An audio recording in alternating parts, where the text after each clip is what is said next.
दोस्तों, क्या आपने कभी सोचा है कि शिवलिंग की पूजा क्यों की जाती है? पूरे भारत में 12 ज्योतिर्लिंग हैं, जिसके विषय में मान्यता है कि इनकी उत्पत्ति स्वयं हुई। इनके अलावा देश के विभिन्न भागों में लोगों ने मंदिर बनाकर शिवलिंग को स्थापित किया है और उनकी पूजा करते हैं। लिंग को शिव का निराकार रूप माना जाता है, जबकि उनके साकार रूप में उन्हें भगवान शंकर मानकर पूजा जाता है। आदिकाल से ही मनुष्य शिव के लिंग की पूजा करते आ रहे हैं। लेकिन क्या आपको पता है कि सभी देवों में महादेव के लिंग की ही पूजा क्यों होती है? इस संदर्भ में अलग अलग मान्यताएं और कथाएं हैं।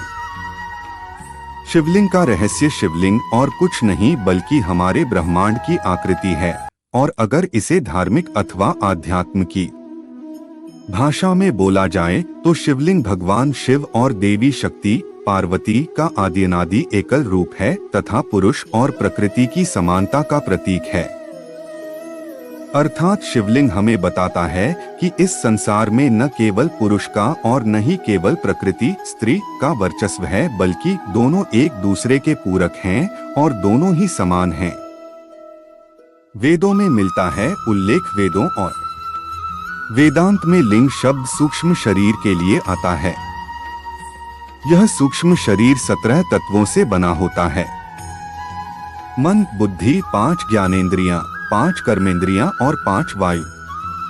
वायु पुराण के अनुसार प्रलय काल में समस्त सृष्टि जिसमें लीन हो जाती है और पुनः सृष्टि काल में जिससे प्रकट होती है, उसे लिंग कहते हैं। इस प्रकार विश्व की संपूर्ण ऊर्जा ही लिंग की प्रतीक है। शिव पुराण के अनुसार शिव पुराण में शिवलिंग की पूजा के विषय में जो तथ्य मिलता है वह तथ्य इस कथा से अलग है। शिव पुराण में शिव को संसार की उत्पत्ति का कारण और परब्रह्म कहा गया है। इस पुराण के अनुसार भगवान शिव ही पूर्ण पुरुष और निराकार ब्रह्मा हैं। इसी के प्रतीकात्मक रूप में शिव के लिंग की पूजा की जाती है। भगवान शिव ने ब्रह्मा और विष्णु के बीच श्रेष्ठता को लेकर हुए विवाद को सुलझाने के लिए एक दिव्य लिंग प्रकट किया था। इस लिंग का आदि और अंत ढूंढते हुए ब्रह्मा और विष्णु को शिव के परब्रह्म स्वरूप का ज्ञान हुआ। इसी समय से शिव के परब्रह्म मानते हुए उनके प्रतीक रूप में लिंग की पूजा आरंभ हुई।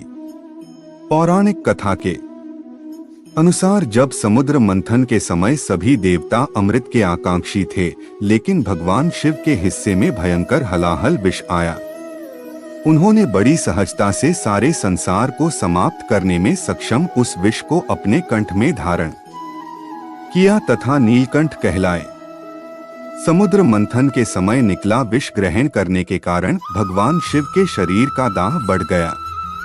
उस दाह के शमन के लिए शिवलिंग पर जल चढ़ाने की परंपरा प्रारंभ हुई, जो आज भी चली आ रही है।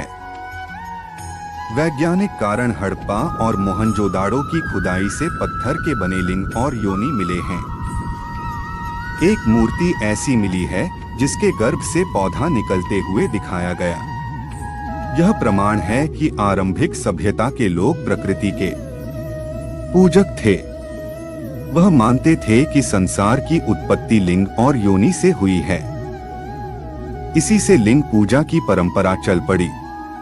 तो मित्रों, उम्मीद करते हैं आपको हमारी आज की ये वीडियो पसंद आई होगी। यदि हाँ तो नीचे कमेंट करके जरूर बताएं और ऐसी ही और भी आध्यात्मिक और धार्मिक जानकारी के लिए हमारे YouTube चैनल शुभ सनातन ज्ञान 09 को लाइक करें, सब्सक्राइब करें और फेसबुक पर देखने वाले लाइक करें हमारा फेसबुक पेज।